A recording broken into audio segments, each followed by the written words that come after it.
Welcome, my friends, to the Sage of Quay Radio Hour, your home for free and critical thinking, and I'm your host, Mike Williams. Tonight, my very special guest is Karen Doonan. Karen is an author, channel, and spiritual counselor. She is known for her Truth Codes blog and her writings on how to exit the old earth. Through her work, Karen is helping humanity move through the transition and the ascension process that is now fully underway. Our conversation was wide-ranging and extremely intriguing, with Karen sharing her wealth of metaphysical knowledge and wisdom. And to kick the show off, I asked Karen about her journey in life, and here is what she had to say. I started my journey many years ago. I'm trying to think how many. Probably about 2006 maybe, when it really started. I started in the field of alternative therapy. So I did many years training in crystals and sound and colour, vibrational medicine, things like that. And then I sort of started looking at the world from a different perspective, especially when I started doing the vibrational medicine, because everything in the universe is a frequency and everything is a vibration. So once you start looking at the world as a frequency and a vibration, you begin to see the world in a completely new way. So when I had begun the vibrational medicine course, that's when I started beginning to channel. Now, I'd never heard of channeling before, and it was sort of new to me, and it came as a bit of a shock when I was doing, you're sitting in a meditation, quite the thing, one day, doing your whole meditation and getting all the different information that you get. And then I had, I suppose you would call them energies back then, that would give me information. And then the information started being relative to things that started appearing in the world. And then I was given a lot of a push, really, to become a bit more public about it. I was okay with talking to friends and other people that worked in the field, but not putting any of the information online. And it was only when I started putting the information that I was getting through online and getting a bit of response from the general public, if you like, that I started seeing a wider picture again. So it's got more and more intense. I've ended up where I am at the moment, which is unraveling how the old earth was created by looking at it from a frequency point of view, and then using all the stuff that I've learned in the healing, the alternative healing, and what happens to our physical bodies, our emotional landscapes, and then how we create our outer waking reality and sort of put it all together. Because at any one point, you're only ever going to have part of a picture, which of course skews the view of what's going on. And the more that you can challenge everything that you've ever been taught, and the more that you can take it down to a very simple level, because your brain will want to make it complicated, because we're taught the world is complicated. It may have a complicated manifestation of a frequency, but the baseline is that everything is manifest from a frequency. So the way that I work is that I would go in and take a frequency out, because if you take a frequency out, you can't have a manifestation. And the way that the world is collapsing at this moment in time is the dissolving of frequency bandwidths. So as we're moving frequency bandwidths, we're changing and interacting at different levels in our everyday human life experience. It's a bit like tuning into a radio show. And let me ask this question, because some of our audience may not be familiar with frequency and vibration. So when you refer to frequency and vibration, what exactly do you mean? Well, frequency and vibration, everything is energy. Everything in the universe is an energy. So you can quantify it, if you like. So if you're listening to a radio station, for you to listen to the program that's on the radio station, you need to know what to tune your radio to. So that's the frequency of the bandwidth that you're listening to. You're broadcasting on a certain bandwidth, and every person who's tuning in is able to pick up that station. So if we apply that to our entire human life experience, we are the antenna that's walking about. So the human body itself is like an antenna or a transmitter. So we can only experience what we're tuning into. So our human body decodes frequencies, because everything, all the energy that exists around us in the entire universe is a frequency. So depending what frequency you can tune into, depends what you can manifest in your outer waking reality. It's the exact opposite of the way that we're taught in everyday life.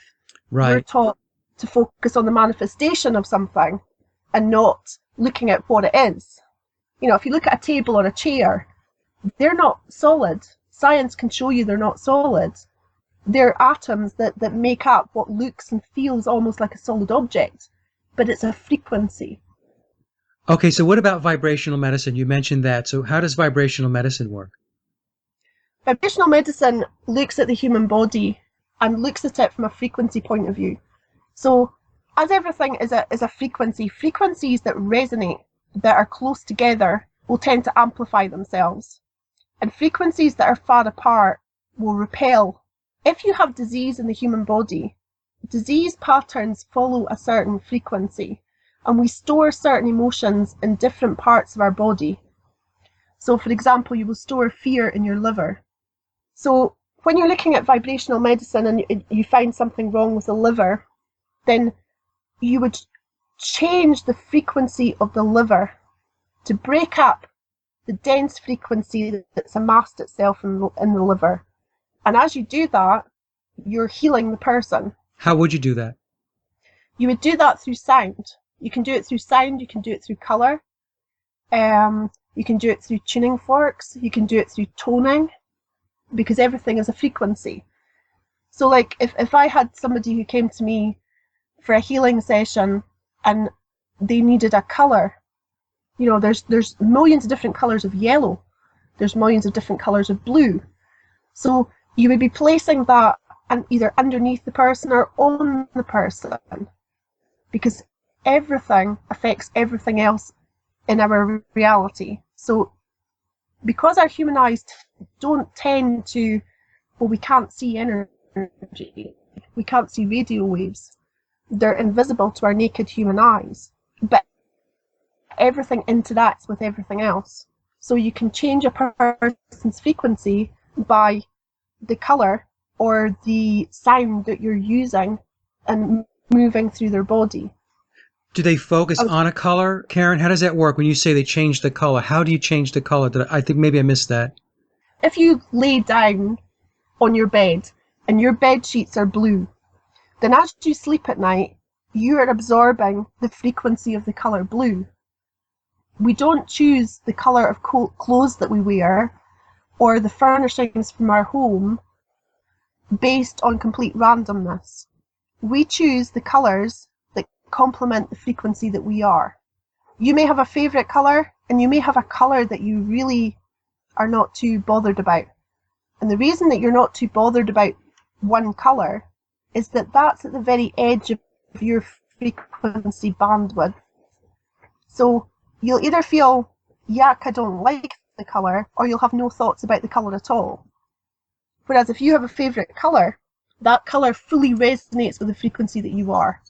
Okay, let's just say as an example, somebody is suffering from rheumatoid arthritis.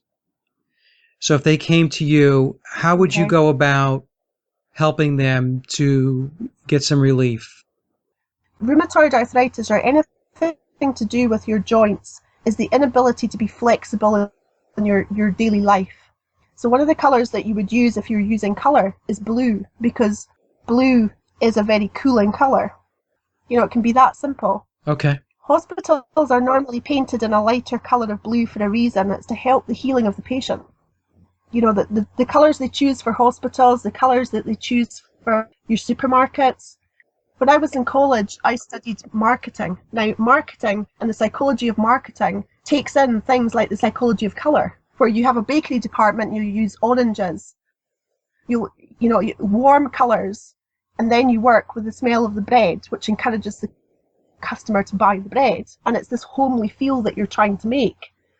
Whereas if you're having a butcher department, you're going to use white, you're going to use colours that give the impression of cleanliness. It's all psychology, but it's all frequency as well.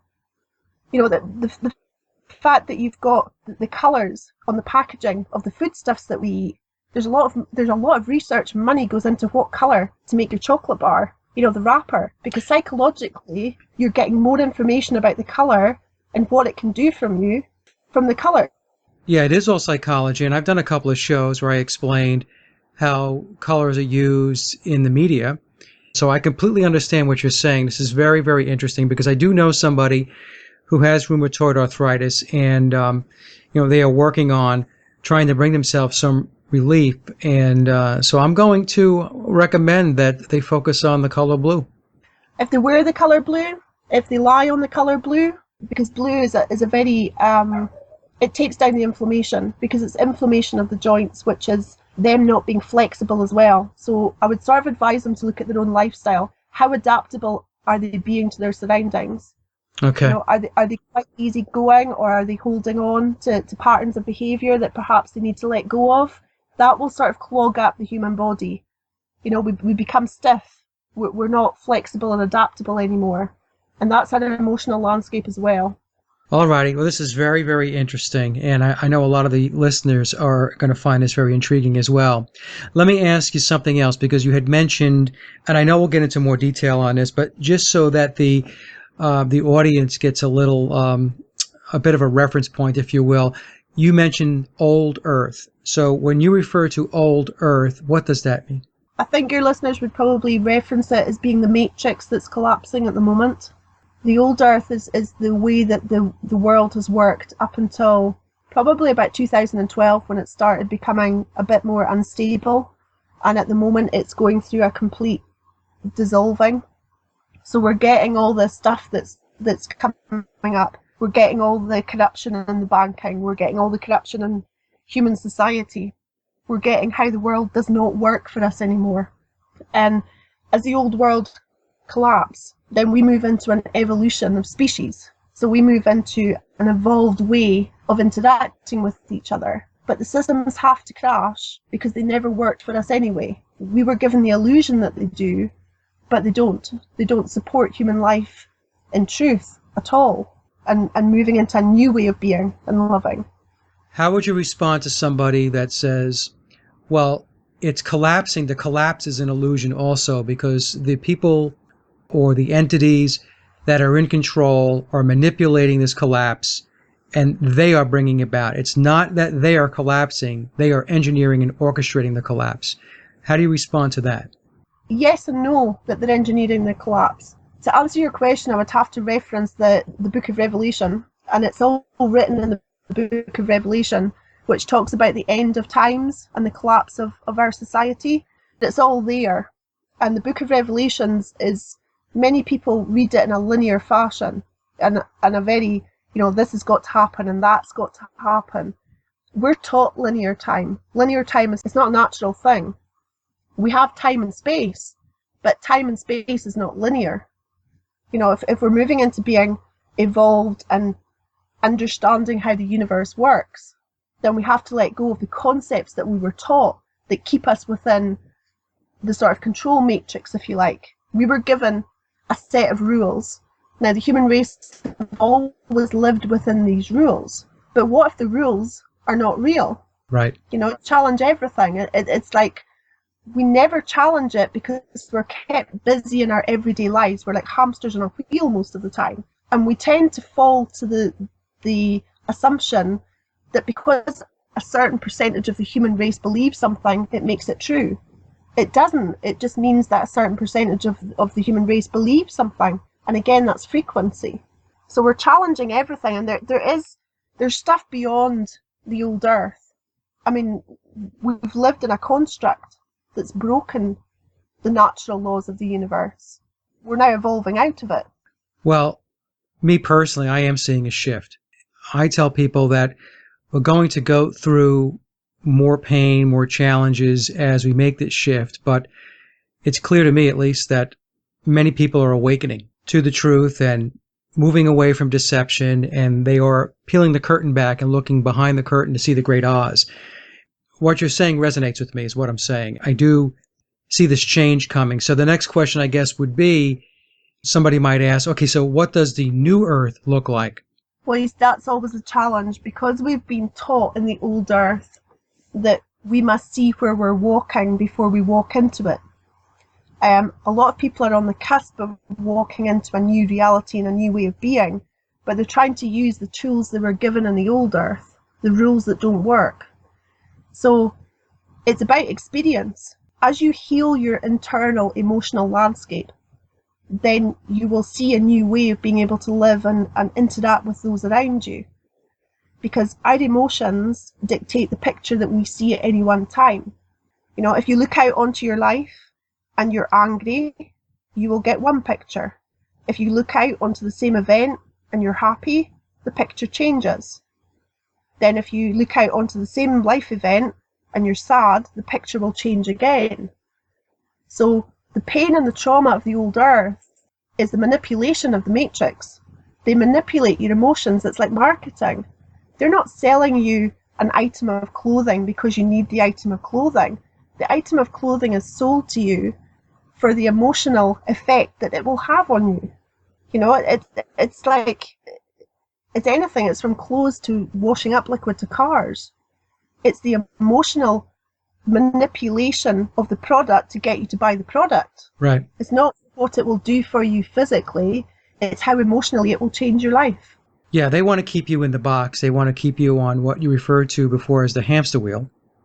They want to keep you there. So everything that they're doing, and your marketing analogy is great, everything that they're marketing you, good and bad, and a lot of it is bad, is to keep you in that box, to keep you where you're at so that you don't spread your wings.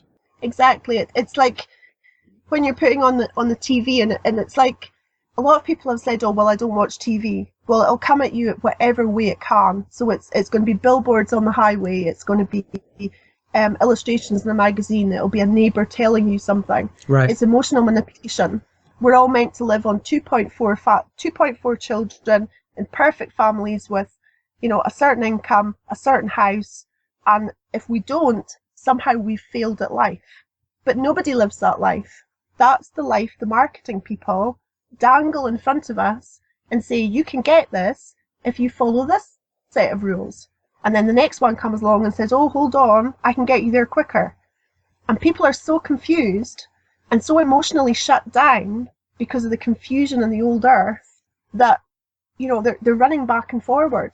If you want to step out of the matrix, you have to heal your internal emotional landscape, because everything is manipulated through the emotional residue that you have. So they will trigger anger, they will trigger fear, they will trigger sadness, and they will trigger grief, because they're the most powerful human emotions that you can manipulate people through. You know, a picture says 1,000 words. They will use horrific pictures. They will use children, animals, war, whatever, because as soon as the person is emotionally triggered, it doesn't matter what the words say, it doesn't matter if the story's real. The emotional manipulation has taken place and you're back in the matrix again. How do you recommend or suggest that people they change their emotional landscape, they change their way of existing? In other words, raising their frequency and vibration. So if somebody came to you and said, you know, Karen, I understand everything you're saying, but I don't know where to start. So how would you get them going? How would you get the ball rolling for them? The first thing that I would do is I would connect them, and this is not about religion. I want to state that really clearly. If you've been on my website, you will see that you know, my website is Truth Codes Ministries. Now, one of the biggest lies, because there's no other word you can use for it, is religion. Religion is used to emotionally manipulate the entire human race. So you have the man who interprets God's word, but God's word is changed. We have so many different revisions of the Bible, it's incredible. I read somewhere the other day there are 14,800 differences between an original version of the Bible and some of the versions that are in operation today. If you change a word in a sentence, you change the meaning of the entire sentence. So in the work that I do, I'm connecting people to Christ. Now, I'm not connecting people to Christ in a religious setting. Christ is a frequency. Now, he's the only person who's walked the earth fully connected to God. Now, that's the creator. So you have him almost like, I always say to people, look at him like a transformer plug.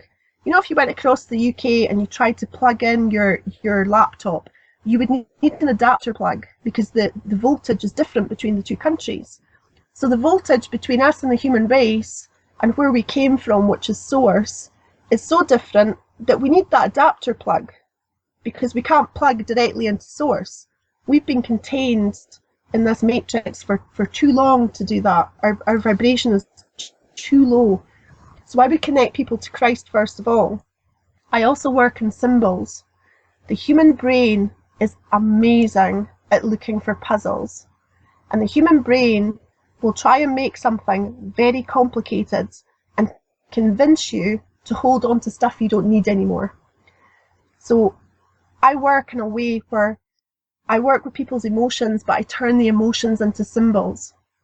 That way, your human brain can't work out what frequency you're letting go of. So it just lets it go. Because emotions are the manifestation of a frequency. Once you release a frequency, you can't manifest the emotions. You said you change it into a symbol. Did I hear that correctly? Yes. Okay, so how do you do that? Well, working with people, I work with people one-to-one, or I can work with people like remotely, like I do a lot of work via email. So I'm connecting them into a landscape where I'm connecting into whatever pattern is trapping them at the moment. We've all got patterns of behaviour that we can almost understand, but we don't quite understand what drives us. So we tend to almost self-sabotage ourselves. That self-sabotaging sits at an unconscious level. So you can have somebody who states, I want to change my life and I want to do X. But unconsciously, if there's a frequency there that is connected to a different reality or a different point of view, then the unconscious is going to sabotage the person at a conscious level.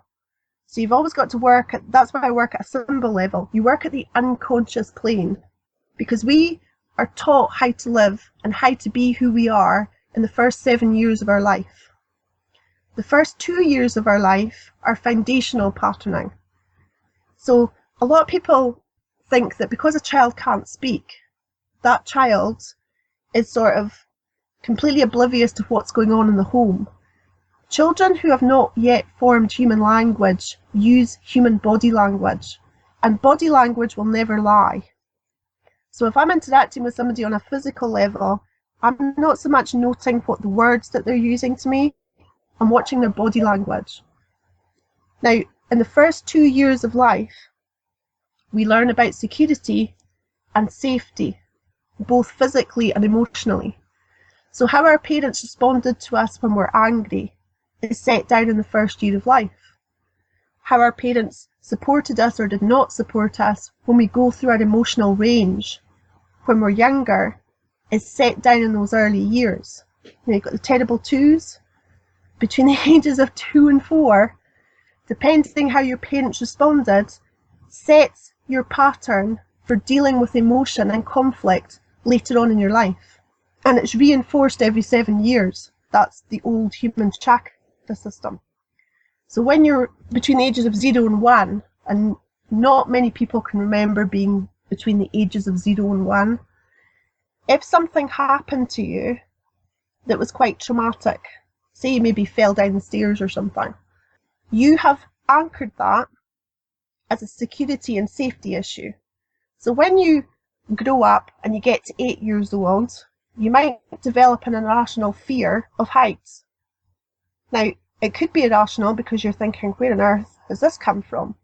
You're not remembering consciously or subconsciously what happened to you between the ages of 0 and 1. Right. And this goes a pattern throughout your entire life, but it's also generational. It's passed down in the cellular structure of our human bodies. We're a product of our parents, we're a product of their parents, and so on.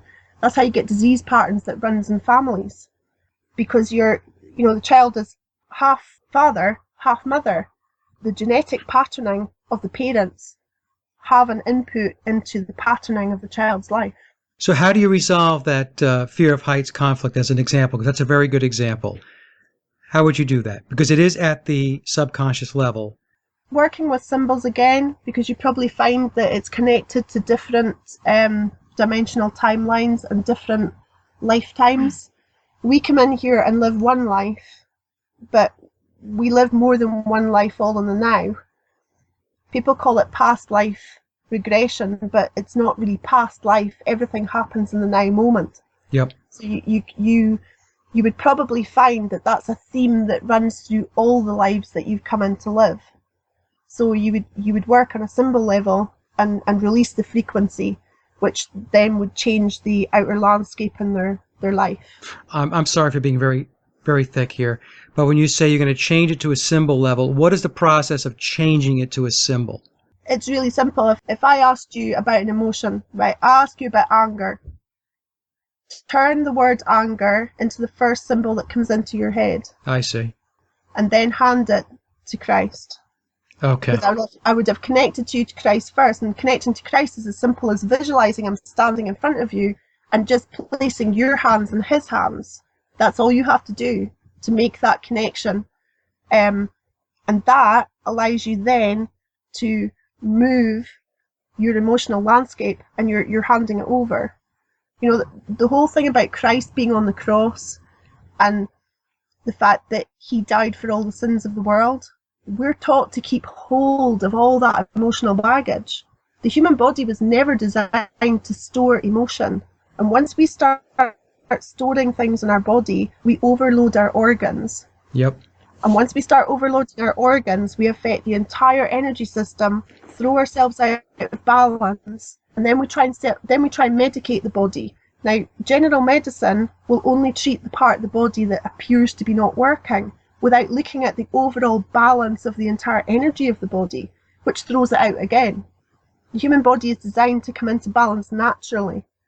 Once science starts coming in there and putting this here and that there, we lose that natural balance.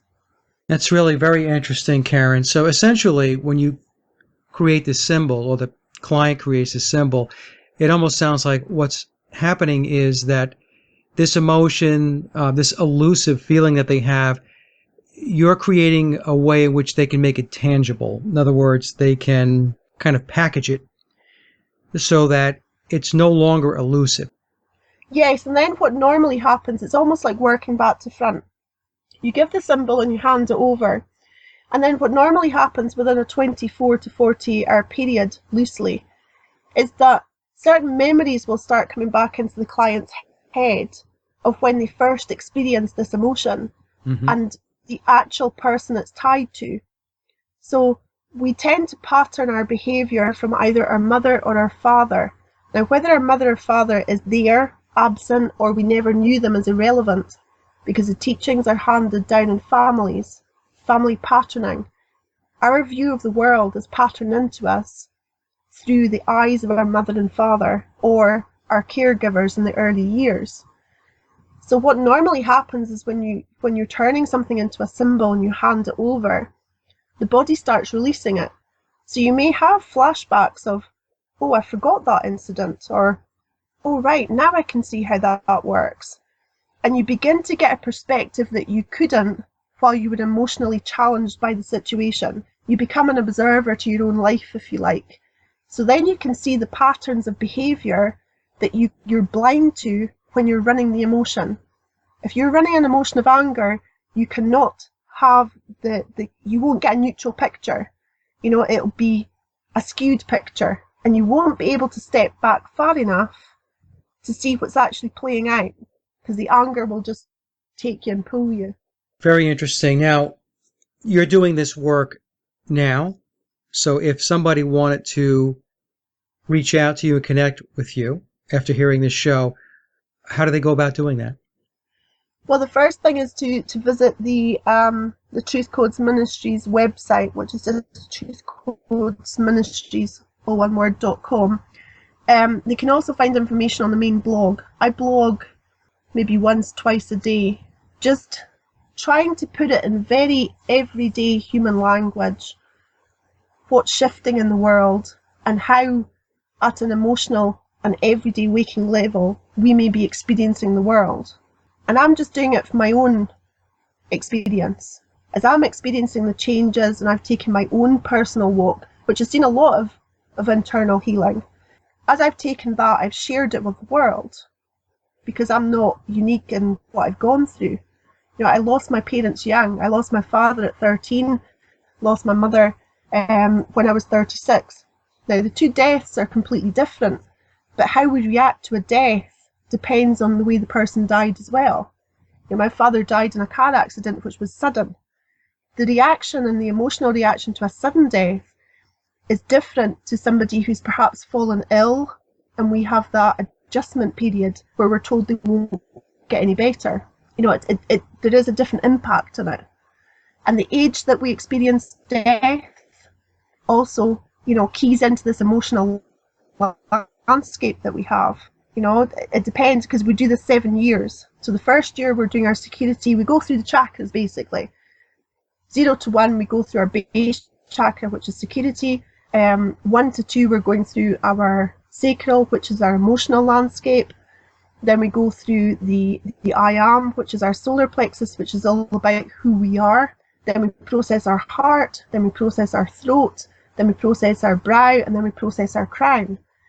Now, if you were to lose somebody at 4 years old, you're processing your heart chakra. Now, if somebody dies when you're 4 years old, or 11, or 18, or 25, you know, they're every 7 years, then that's a major impact on that organ and what you're processing in life. So that's the other thing that's very hidden in our energy systems that we tend to filter out and play a huge part in how we can heal and how we actually hold on to that emotional residue. So Karen, if you're 1 and then 8 and 15 and 22, 7 years apart, 1 being the root chakra. So are you saying that if somebody experiences trauma, let's say when they're 8, then that trauma is going to manifest or affect the root chakra? Yes, it is. And every time that the energy goes through, which is every 7 years, it's going to trigger that emotional trauma again until it's healed. It builds on it. Safety and security. When my mother died, I'd been processing my base chakra. So, you know, that's your whole world caving in. There's the added stuff that goes on with each chakra. Right, because that's all of your security, right? Yep. Yeah. Okay, very, very interesting. I know that a lot of people are going to find this very interesting. Let me ask this then, because I know you want to get to the a lot more information, the channeling. And I was wondering if you could spend a little bit more time taking us through that process, how you developed the channeling, how you knew that you were channeling and that these weren't your own thoughts or something that was coming from your own mind. How did it come about, and how did you validate it? It came about, first of all, the book that you mentioned previously. I wrote a book a few years ago, from the beings from Orion. Now, they first appeared to me when I was in a meditation, when I was training in my crystal course. I was in a meditation and a group of beings just appeared to me. Now, they had to appear to me about 4 or 5 times because they stood in front of me and they didn't speak to me. So, of course, everybody comes round from their meditation and we're sharing what we experienced.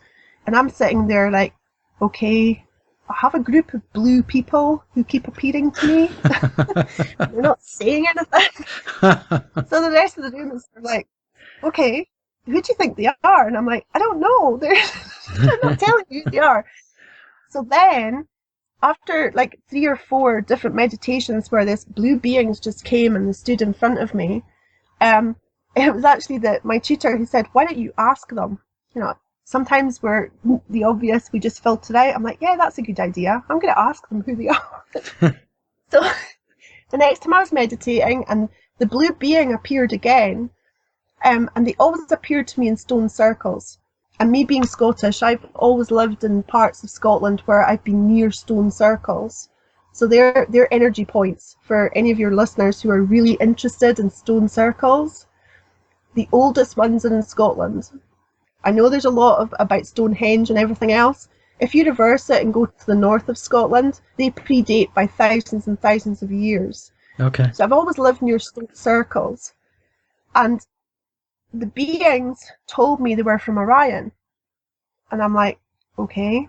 So I sat with that for a little while, and I was actually getting a healing from another girl who was on my course, where she was healing me using crystal skulls and crystals.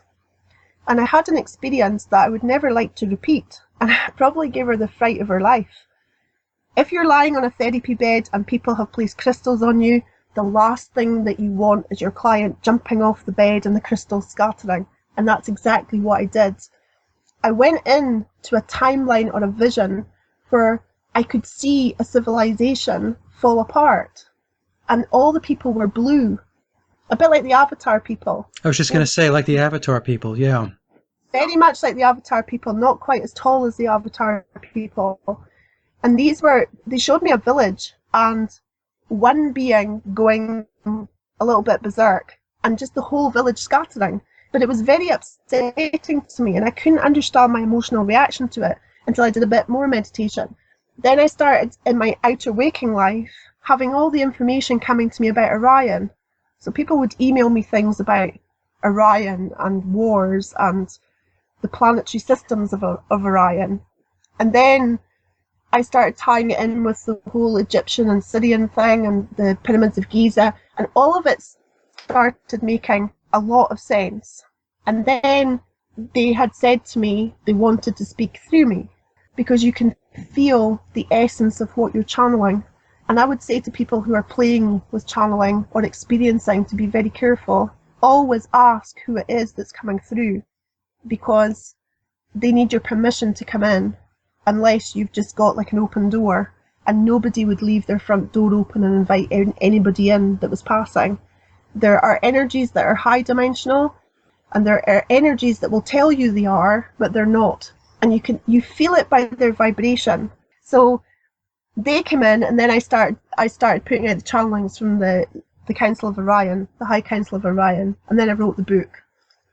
And then I've had various other star systems and energies come to me and give me information that then I find in the outer waking world. I'm never shown, I don't search for information.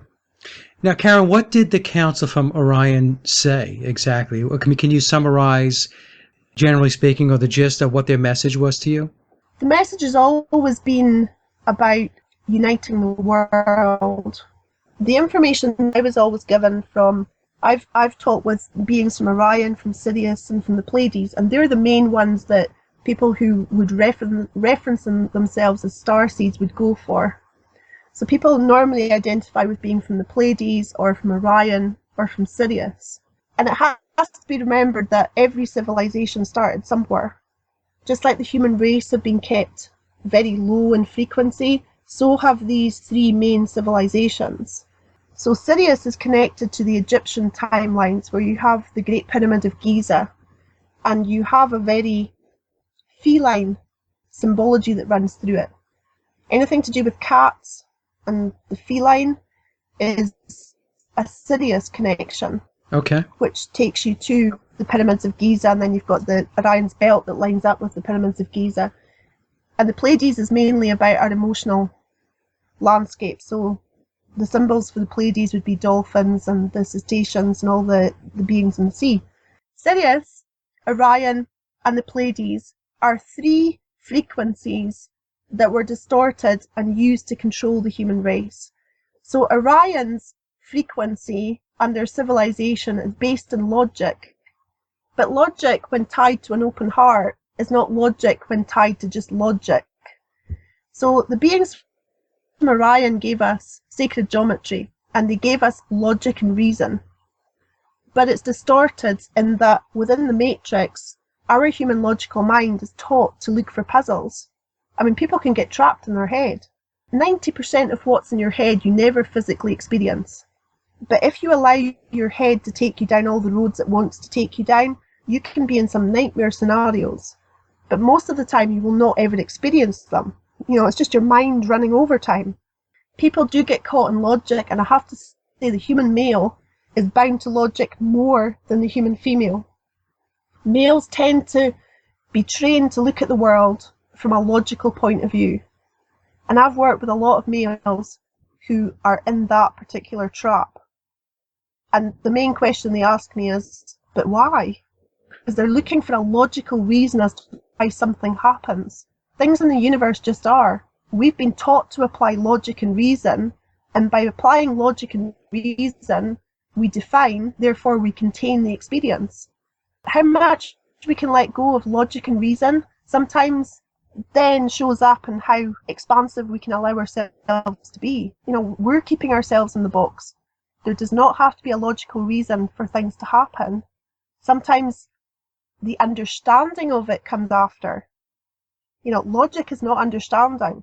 We can have an understanding of a concept through experience that logic will prevent you from experiencing. Yes, that's exactly right. So we have Orion with logic. Sirius is the trauma and pain frequency that's human families. If you look at any of the Egyptian history and the way that it's distorted, I think there's only 2 pharaohs, a king and queen, who ruled together. The rest of them were either or. So you get your cults of Isis, you get your female cults and your male cults, where it's either male or female, pitting the one against the other. So Egyptian history, in truth, not the distorted version that Egypt likes to put out because they've got a religious text that they have to keep in line with. The pyramids can't be that old because they've got a religious text that says otherwise. You know, there's a lot of that stuff going on. And the Pleiades, the distortion they put in there is us being responsible for the emotional landscapes of everybody. In truth, we can only ever be responsible for our own emotions. We're the only ones that are feeling them. And yet, people who are running a very distorted Pleiadian frequency are normally referenced as being empathic. Empathic does not mean that you have to take on the entire world and process their emotions. That's not what you were built for. And a lot of people get caught in that. When they accept, oh, I'm an empath, that means I'm sensitive and I can't interact with the world. Okay. You know, it means you're running a distorted Pleiadian frequency and you need to release it and you can build your strength. We're not here to process other people's emotions.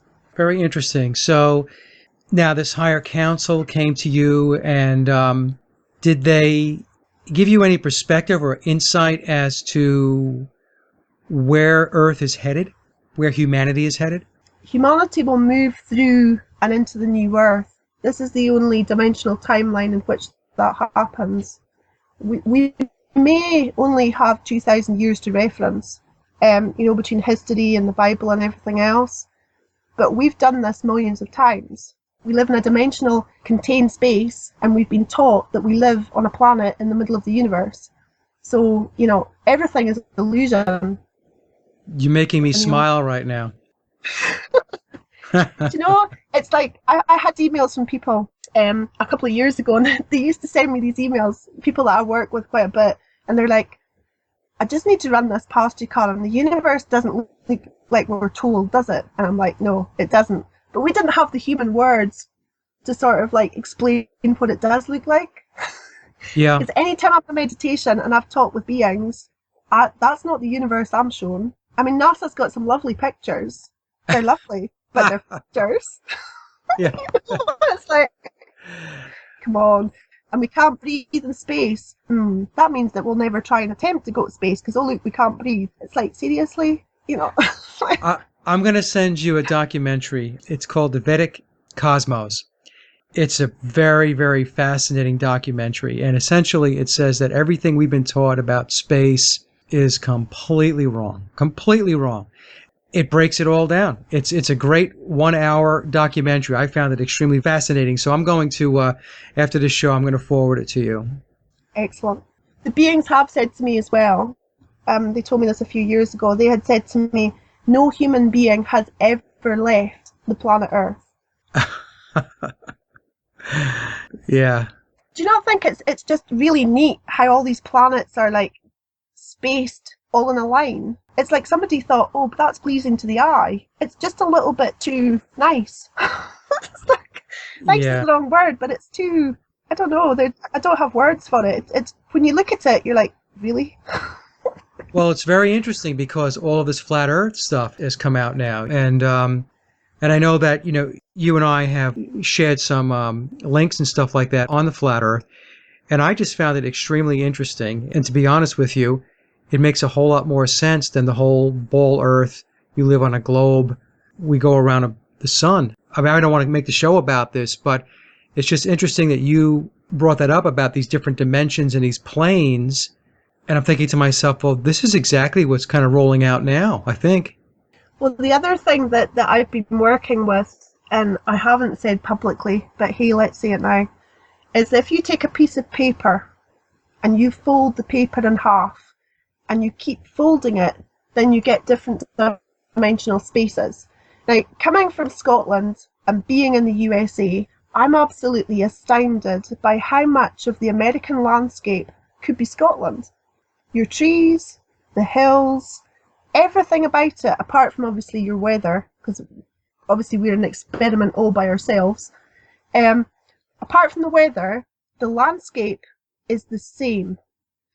Now, if you were to fold a piece of paper right in the middle of the Atlantic, and I'm struggling with it, there ever being even oceans, that's the latest one, I'm working on that just now, that if we can only see water to the horizon, then we assume that beyond the horizon is more water. I'm not convinced. So if you have the folding of the different dimensional spaces, you would have the UK, then you would have Europe, and you'd have the Americas. Now, when you look at the cultural and the landscape and the geology and everything else, it's like the UK is an experiment in weather, because anybody in the UK talks about weather. It's the main thing that UK people talk about, because we can have 4 seasons in one day. When you look at the USA, the experiment is to do with food, because the food over here is not like the food back in the UK. I can state that quite categorically. It's completely different. It may even be labelled the same, but it's not. Is it better or worse? Nothing tastes the same. I mean, the soda that you have over here has got high fructose corn syrup in it that you do not get in the UK. They use sugar or they use aspartame, which is just evil, but it's a different taste. There are other things as well where you have strange things added that make no sense. Why would you have certain ingredients? Okay. And the non-labelling, in the UK we have our foods labelled, whether they're organic, GMO and all the rest of it. So buying groceries in this country can be challenging.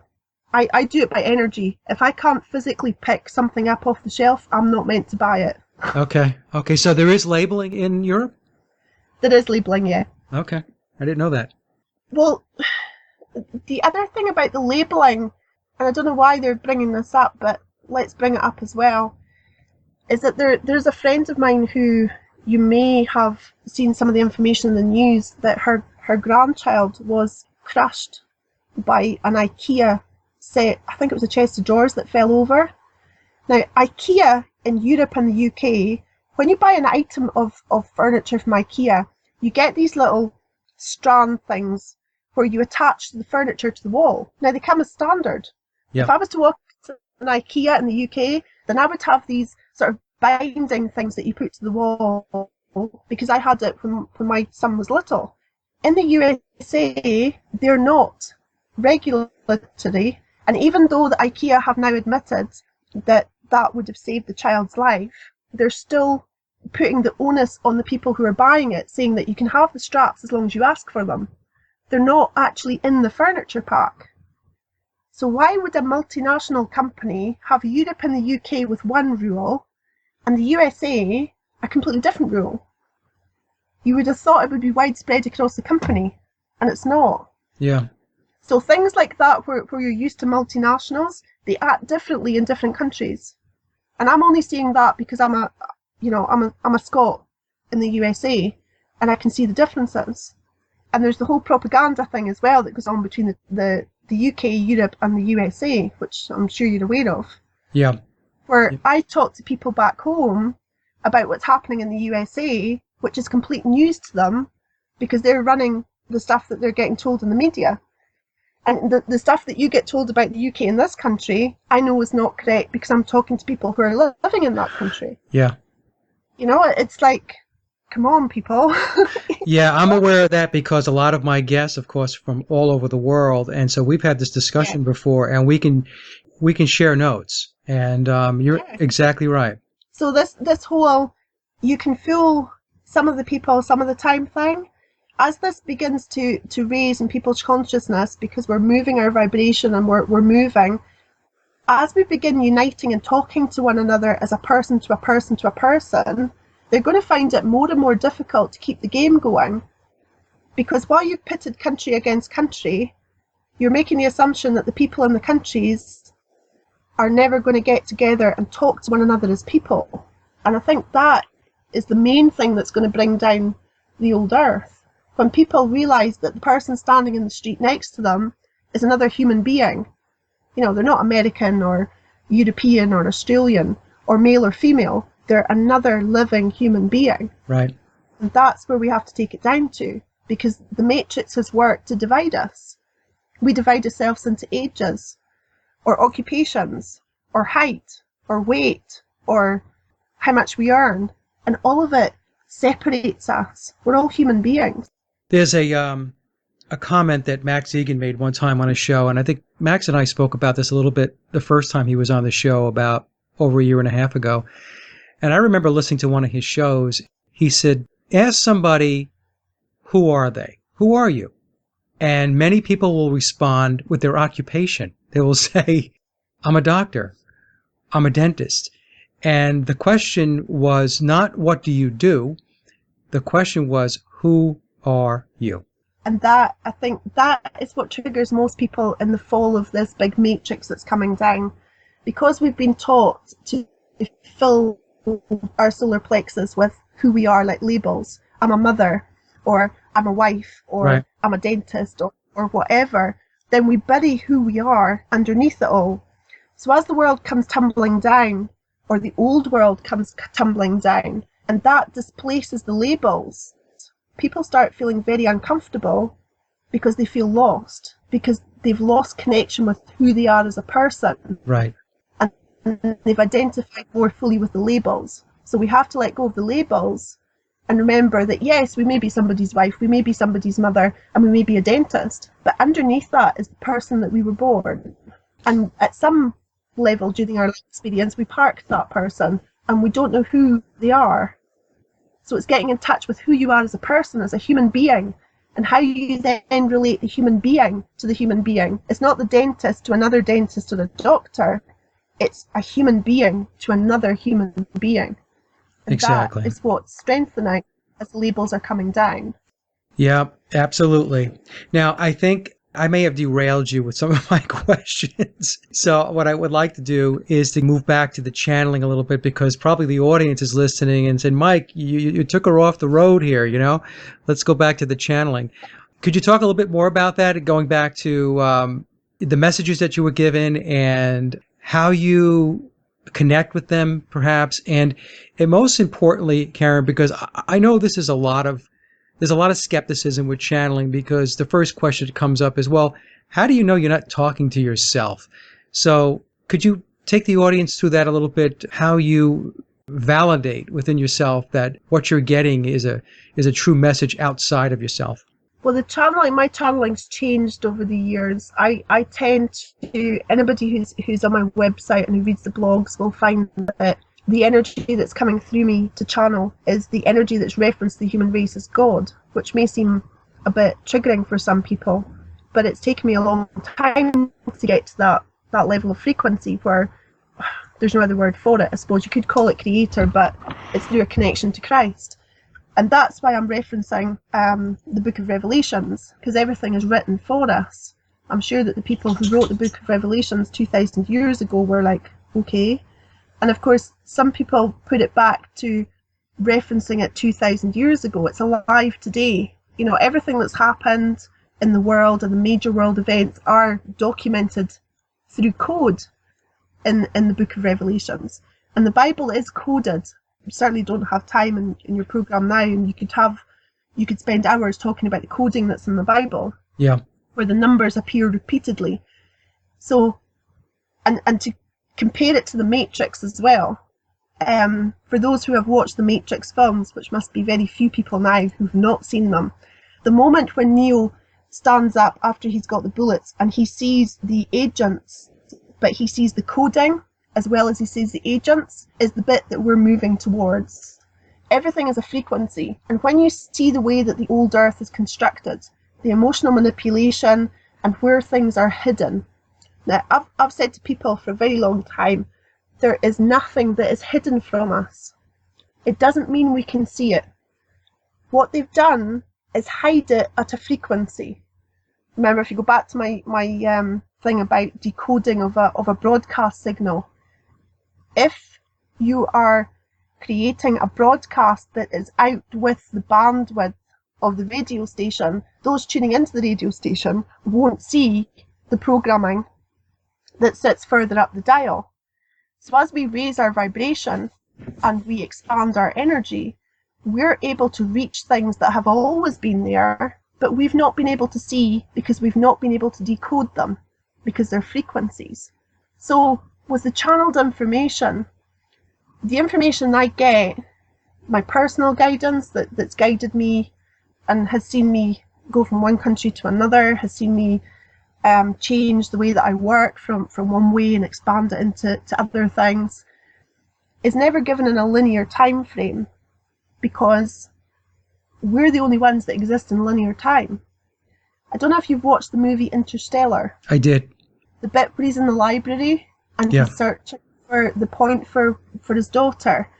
Now, the point that he uses is love, because he remembers the pocket watch that he gave her. So he could pinpoint it, but the beings that had created the three-dimensional space that was inside a five-dimensional space couldn't pinpoint it because they didn't have linear time. He was remembering a moment of love between him and his daughter. So the whole dimensional space thing is that when you're conversing with beings that exist out with the human race, you have to take into consideration that they do not work in linear. Any being that tries to give you information that can pinpoint dates, times, months, or years is lying. Or they're trapped in the Matrix. There are dimensional beings that are fourth and fifth dimensional. The fourth plane being where psychics work most of the time. And the fifth being just out with the psychic range. There are beings that will try and pretend they're other beings, but they will give themselves away by giving you dates, places, and times. The human race are evolving out of linear. We can't move multidimensionally if we're stuck in linear. We're following a rope. You know, it's going from one side of the page to the other. In a multidimensional landscape, you can access any part of that page at any time. If you follow linear, you can only ever go from left to right. So if you're following left to right, you're not going to go to the top left-hand corner of the page, and you're not going to go to the bottom left-hand corner. You're only going to go from left to right, and that's how we narrow and contain our human life experience. So the way that I'm validating the information is coming through is that I'm given information, I share that information when I'm asked to with the human race, and then world events unfold in the way that I've been shown. Okay, so now how do you reconcile what you've been shown and the statement that you're not being shown dates? Because if you tie it into a date, you define it. You can feel the energy shift, and of course everything changes in the now moment, which again is where linear falls down. If I say to you, you're going to drink a cup of tea next Thursday at 4 o'clock in the afternoon, that next Thursday at 4 o'clock in the afternoon has not happened yet. Anything could happen between now and that moment that comes round that we call Thursday at 4 o'clock in the afternoon. You could go off tea, or tea could be wiped off the face of the planet. You don't know what's going to happen moment to moment. So as we're breaking down the old Earth, we have to be aware that we are shifting timelines, we're collapsing timelines, and we're shifting to truth. Now the old Earth is built on layers and layers of half-truths, untruths, and complete lies. So it's like getting a big box of Lego and creating the entire society that we live in. We're knocking down the bits of Lego that are lies, untruths and mistruths, and all that's left is truth. So at any one time, when the bit of Lego on the left-hand side collapses, we get a picture. But the bit of Lego on the right-hand side is going to come down shortly as well. That changes it. The picture will change and shift and change and shift and change and shift until we're just got a baseline of truth. Sometimes I'm given the picture because it remains static for a little while. Yeah. Because if we did all this in the one go, we would all go insane. We're taking our brains with us. I know there's a lot of people who are trying to do this as quick as they possibly can, and it will work against them. We're moving into an evolution. It's not ascension. We ascend into evolution. This is the human race evolving the way that we should have been had we not been contained. So we've got a lot of evolution. You know, this will be it for, I don't know, billions of years maybe. Don't know, we've not lived it yet. Yeah. No, this is very, very interesting. Talk about the containment a little bit, Karen. I know you touched on it a little bit before, but can you go into a little more detail about that? When you talk about the human race is contained, what does that mean? We're contained by the rules that we've been taught and that we adhere to. You will find patterning within families, within cultures, and within society. And it's a bit like an electric fence. So I don't like using the analogy of sheep in a field, but it's the easiest one to use. I think it's very derogatory when people start accusing people of being asleep. They're not understanding that if you're at a certain frequency, you just cannot see what other people can see. It's a process. That's what I mean about evolution. People are looking about and ticking boxes and saying, well, I'm more awake than that person further down the street. Well, you can see different things. Maybe they can see things that you can't. We're in this together. It's not a competition, and it's certainly not a race. But to use the analogy of being in a field. So we're in a field. We only ever have to go near the electric fence once, and we will never venture near that fence again. Now, the electric fences that we're taught is our emotional landscapes. You will not move out of a rule if you have emotional trauma attached to the rule. So one of the main rules within the old earth is that life is painful and love hurts. Now, just because, all of the human race have experienced hurt in relation to the emotion of love, does not make the statement love hurts truth. It just means that we've had the experience because the construct is set up to give us that experience. You cannot logically work out truth. Truth is an experience. If you can physically validate something in your waking life by interacting with it, it's truth. If you can't, you'll be in a debate. I used to say, like a few months ago, I think, when I was on Pyramid 1, I used to say to Bob that we can all sit about talking about grass. So say there's 10 of us in a room and we're discussing the different types of grass, we're discussing how long the grass is, and we can go into a theological debate about grass for like forever. The only person who's physically validating the grass is the person standing barefoot on the patch of grass. Everybody else is talking about it. Now, we are brought into a world where we talk and we debate, but we don't experience. So it's like we're sitting at the cinema watching our own lives. We tend to look at our lives in reverse. We tend to go over memories. So we're always in the past tense of our lives. We're never in the actual moment. It's like drinking a cup of tea. The moment that tea is going down your throat, you are having the experience of that cup of tea. Up until that moment, you have not had the experience. You've had the presentation of it. You've had the thought about it. You've had the knowledge of it, but you've not had the experience. And moving from the old earth into the new earth is physical validation through experience of living. So when I see stuff on the TV or I see stuff in the media, unless I can physically interact with that, it's illusion. If God needs me to validate something physically, He will put that in my life so that I can physically interact with it and anchor that truth. And that's where the chaos is going in the world just now, because the media is using it to trigger people. So people are going off at the deep end with all the emotional residue and saying, oh, the world is in this state and the next state and the next state. Unless I'm physically standing next to an event that's happening, then I've parked it. Because if not, then I've pulled into the emotional manipulation and pulled out of experiencing the life that I'm here living right this moment.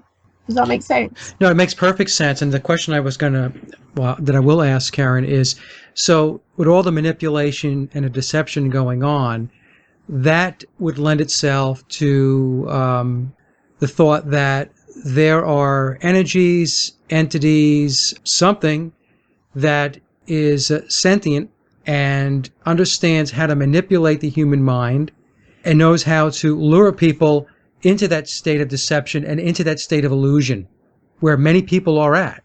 So the question, I guess, that I have is, what's going on there? I mean, do you subscribe to that there are unseen forces which are negative and that there are unseen forces which are positive, and that as part of this landscape where we're at right now on Earth, that there is some kind of battle going on? Or is it just part of an age that we have to pass through? It's I hope both. that made sense. It did make sense. It's both. Okay. There is an unseen battle that's going on that the human race have been involved in since the beginning of our creation. Now, some people may trigger at the use of the words, but there's no other word to use for it. A lot of people will try and step out of demons and fallen angels because they're put under religious context and we don't live in the Middle Ages. Now, when I said to you before, if God needs me to know something, he will physically validate it for me. I have met evil. Mm-hmm. There's no other word for it. I have met it in various guises, coming through various people, and I have been in various situations that most people would not believe. And I know that other people have experienced the same thing. Because doing the work that I do, I needed to know exactly what it was. Now, I come from an upbringing where, yes, I used to go to church. We used to go to church every Sunday, went to Sunday school and everything else. I grew up the proportion of my life believing the devil was an invention of the church to get bums on seats, until I met him. Now, he's not the only one. There are various demonic energies, shall we say, that walk this earth. And the reason that they can do what they do is that most of the human race don't believe in them. Well, it doesn't matter if you don't believe in them. They're banking on it. They exist. They're real. They are controlling and manipulating the emotional landscape of the average human being every single day. And some of the atrocities that you're seeing in the news, the real ones, because there's real ones and there's ones that, well, you know yourself, there are ones that are not real. They may look human and the person may appear human. Humans can be possessed. Of course they can. Many people walk with fallen angels and interact with demonic energies that are telling them they're other than they are. Now, part of the thing that I've highlighted and sort of got shot down in flames for was part of the New Age movement, which is a religion. Part of the New Age religion deals with angels. Now, there's a good proportion of people who are interested in the New Age philosophies and everything else, who are of the belief that angels come from heaven. They all came from heaven. Lucifer came from heaven. He was one of God's brightest and most beautiful angels he ever created, until he fell. So a lot of what is put into mainstream society and is written off as, oh well, angels are all pink and fluffy and they're all on our side, they will act that way until you start trying to step out of what they're trying to tell you or push you into or persuade you to do. Yeah. And then they get nasty. Now, people have been driven out of life by demonic influences. So this whole perched on your shoulder, whispering in your ear, yes, there are probably millions of people on the earth who will tell you they didn't know what came over them. They might have found themselves sitting on a ledge with this urge to just take that final step and jump, because that's what they want. and it's real. And they're going to get more and more obvious as this matrix is dissolving. It's not just some elite force that's in charge of the government. They will quite happily walk down the street holding your hand because you can't see them. And they will appear as other than they are to persuade you to follow the path that they're trying to take. And religion is full of it. You know, if you're looking for the devil, go into a church. Now that might anger quite a lot of people. Do not think for one moment that sitting in a church saves you unless you have accepted Christ and that you have put that cross in your heart.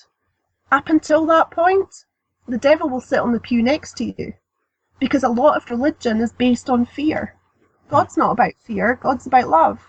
Man has interpreted it, and a lot of religion has got too much influence on our banking systems and our way of life.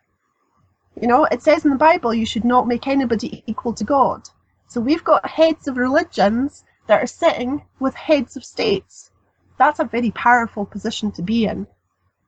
And a lot of people will bow down to that. You don't need that connection for God. You can connect to God yourself.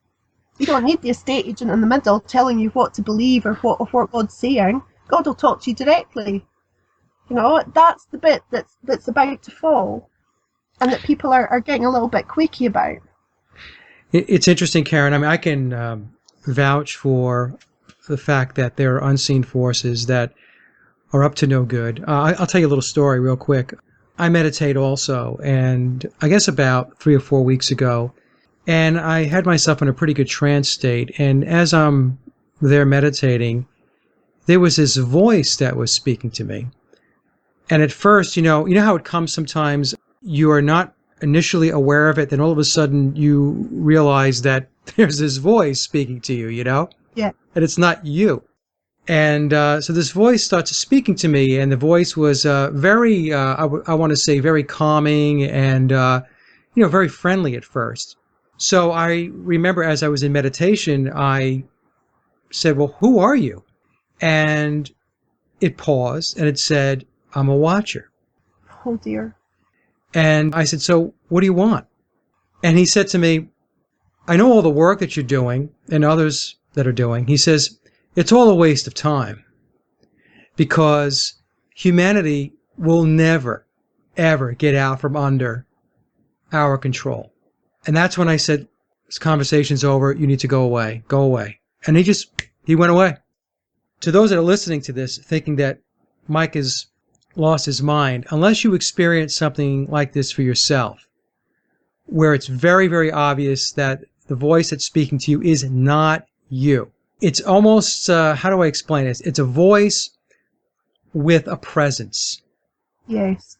Yep. Because they want you to understand that it's not you, that there's something there or that they're there and they're speaking to you. And it was a very, very interesting little dialogue we had. It did not last long, Karen, but as you're going through all this, I'm being very quiet because you're my guest, but there's a lot of what you're talking about that I have experienced myself. And so I'm finding this discussion that we're having extremely intriguing. Well, the other thing to say, of course, is that because people go into fear about it, what he told you is not right, as you know. They're Right. banking on ignorance big time because, again, the whole religious thing that comes out. A lot of people got a bit concerned about me a few months ago when they thought that I had fallen into religion. I didn't fall into religion. I began attending a church to understand how people can fall into religion. And part of this whole fallen angel demonic thing is that people don't believe in them. And the whole thing about humanity never waking up, we've won. We won the moment that Christ defeated death. Christ went on the cross, and the whole point of Christ going on the cross was to die and then be resurrected. He then ascended and he walked the planet again.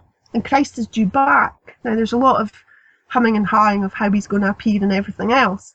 And the way that a lot of people are very linear about it, he's not going to appear wearing sandals and a linen tunic.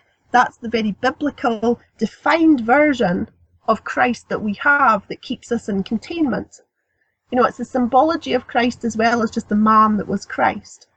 The reason that a lot of people will use the word God, they will actually use the word Jesus. I've seen quite a lot of channelings using the word Jesus, is the power that's in the word Christ. If you are sitting with an energy and you want to check if the energy's truth or not, just say the word Christ. You will find the energy steps back if it's not truth, because it's almost like saying to them, well, hold on, I know about you. There is nothing that these fallen angels can do to us. They can persuade us. They have no creation rights. When they fell from heaven, God's the only person who has, or the only being that has creation rights.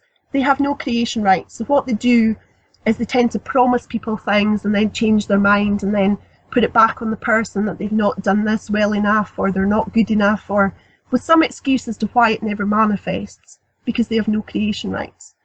They can persuade us that our lives are a certain way. They can persuade us that we're not good enough.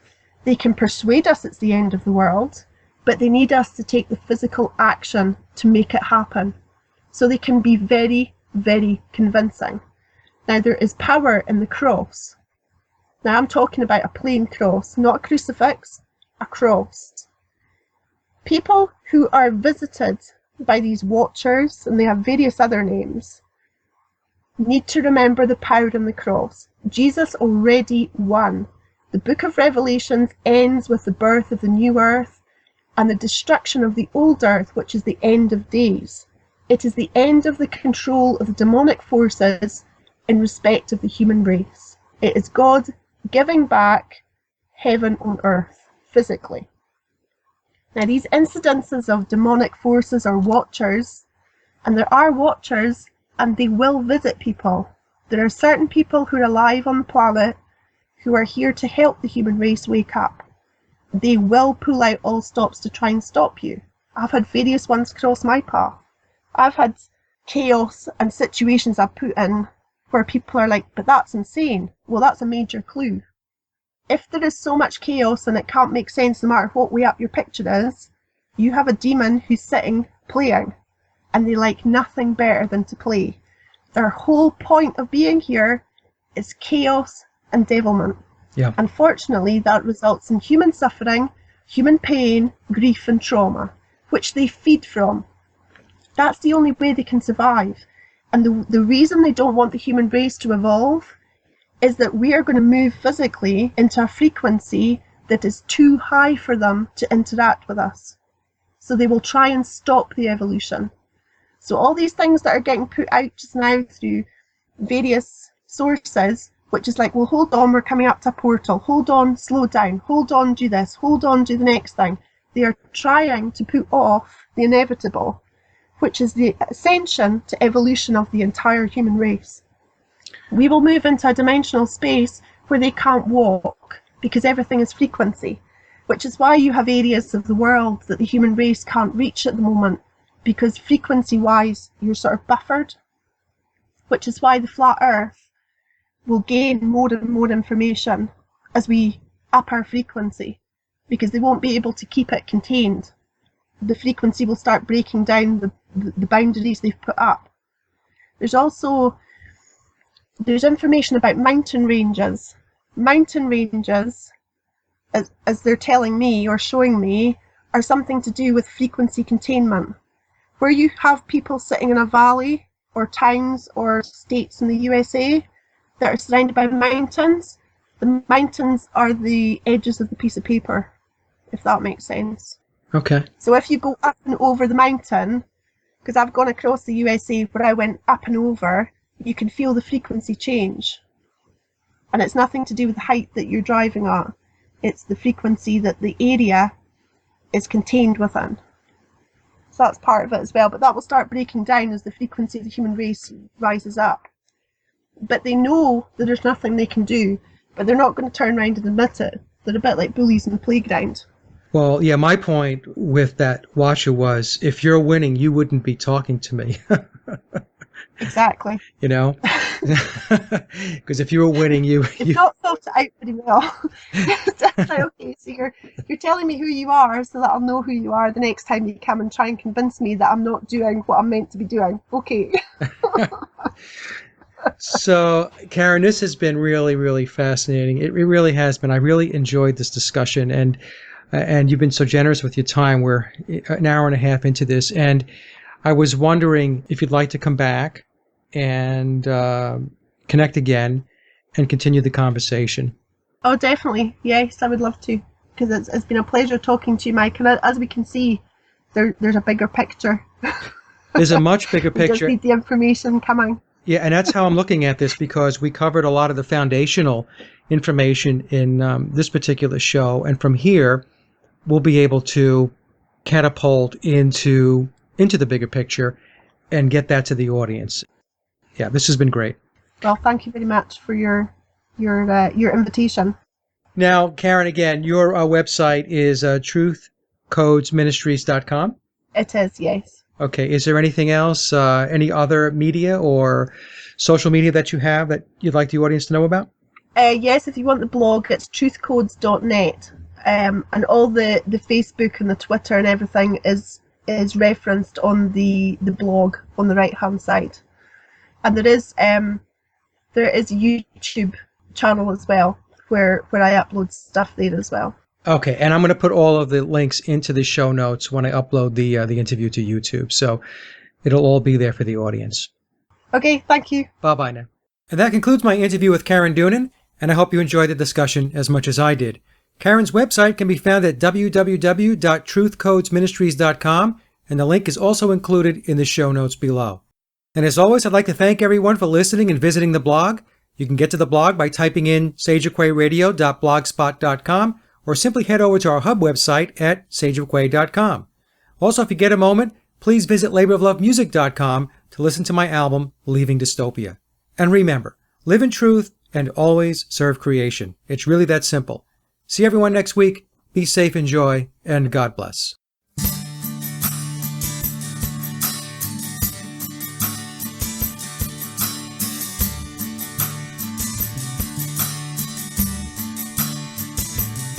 Sometimes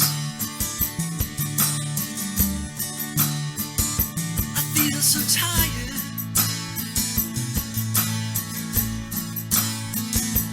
but today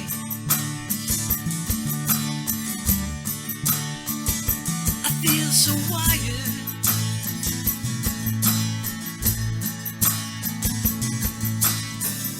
And I look through my crystal ball. All I see is that wall.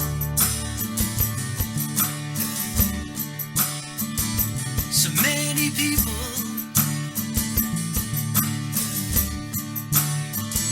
are standing still,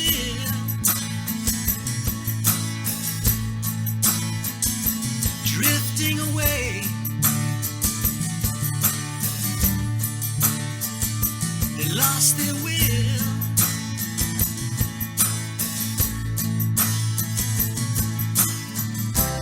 I just want to shake them and give them ears. Wake up, stop living in fear. You are human.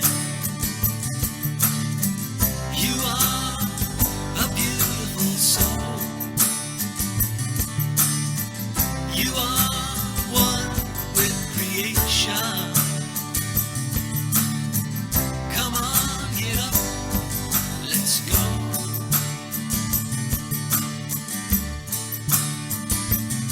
Sometimes I feel so cheated,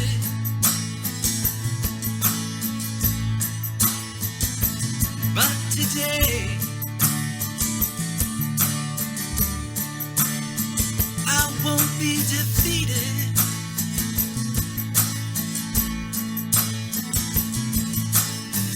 I cut the chains and I break free. Open your eyes and you will see. You are human. You are a beautiful soul.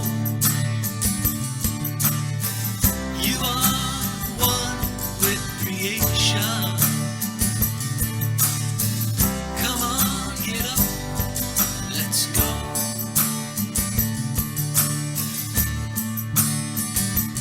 We are here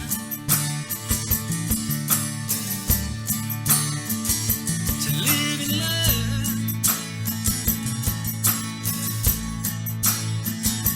Another life, another turn.